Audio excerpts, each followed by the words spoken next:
Now, later, class 7, letters from Assam. Your story is Letter from Assam, the Radiant Readers. Now, we know that it is a story, actually a letter. Now, Assam in the northeast of India has been called the tea garden of the world. And tea, we know, is a very delicacy, and all of the people, it is known as the energy for the Indian people, tonic.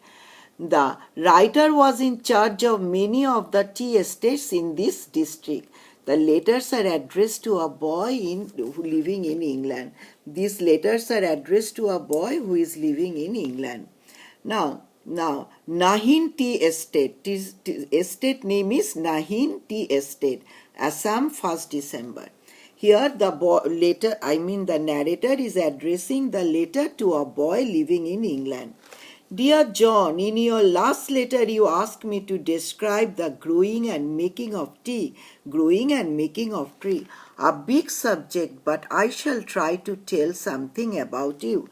The narrator is addressing a boy living in England, and the narrator is asking the boy that the boy wanted to know something about the growing and making of tea. It is a very big and pertinent subject, but here the narrator wants to tell something about that. As you know, tree grows on bushes. Tea grows on bushes. On a tea estate such as this one, among hills and Assam, the narrator says that all of us, we know that the tree grows on bushes. Now, among the hills of Assam, there are thousands of tea bushes. They are planted close together in long lines, and they look like shrubs that have been cut that across the top about 3 feet from the ground. And all these are cut like this. These are looking like the shrubs. And tea grows on the bushes on a tea estate. Although our plants are carefully raised from seeds, it is interesting to remember that tea grows wild in Assam. Tea grows very wild in Assam. Wild tea is quite a tall tree with much larger and coarse leaves. That is wild tea. Tea which are developed in the wild areas is quite tall tree with much larger and coarse leaves are very coarse and than those which are grown in the estate. So the tea leaves tea trees which grow on the hilly areas, wild areas, are much coarser than the trees developed in the estates. Early in the morning, companies of Indian women and children, each carrying a basket, go off to the garden to pluck the leaf. Now, early in the morning, the companies of Indian women and the children, each carrying a basket, they are going to the garden to pluck the leaf. They are cheerful, light-hearted. They are very cheerful, and their mind is not complicated, very simple. They are chatting, they are singing on their way, and they are all wearing the colorful clothes.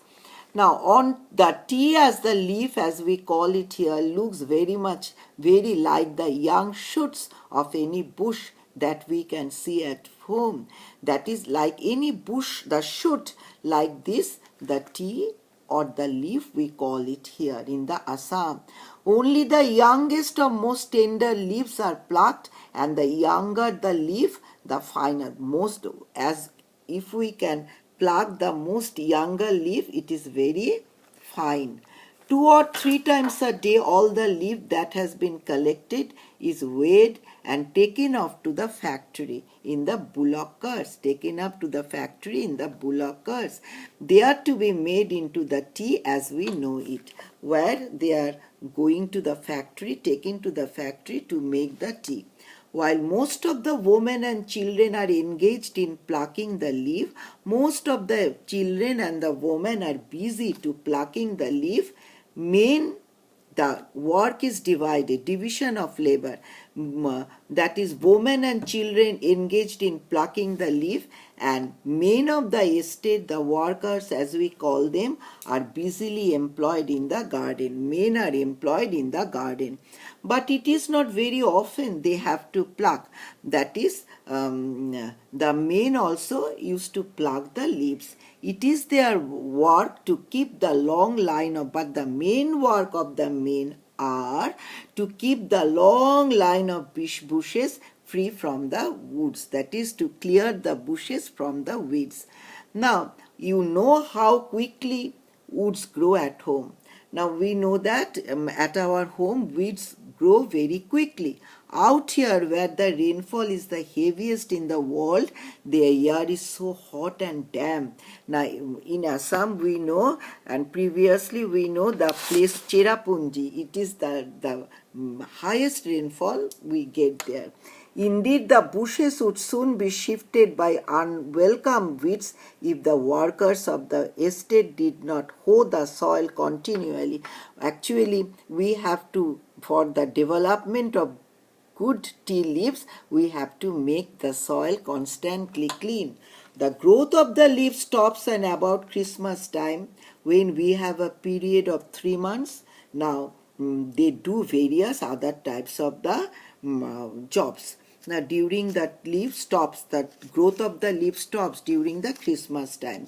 The bushes have to be pruned regularly to keep them. The bushes have to be cleared regularly to make the development of the tea very good. Then is the time of year too, when we build and repair workers' houses.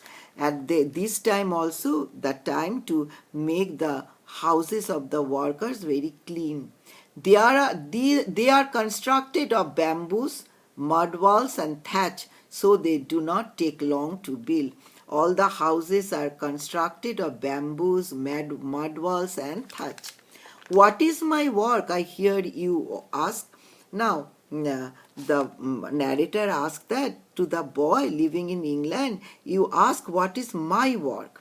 I have to go around every day to see that the work is being done properly. It is the work of the narrator to supervise, to inspect, so that the work is going on properly.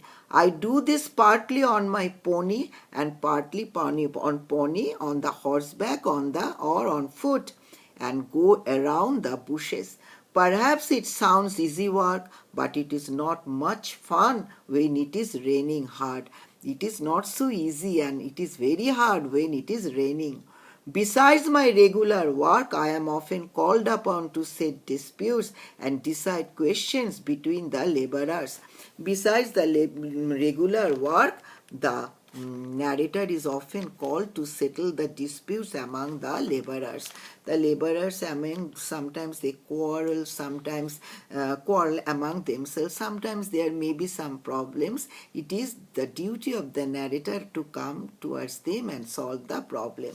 Still, I find time to play golf, polo and tennis, and besides his work, the narrator has enough time to play golf, polo and tennis. And now I am off to the club. And now the narrator says presently he is detached himself from the club. I shall write to you again next week and telling you more about life on our tea estate. As the boy staying in England is very much interested to know the life in England, the narrator says that next day again he will tell the boy many things regarding this.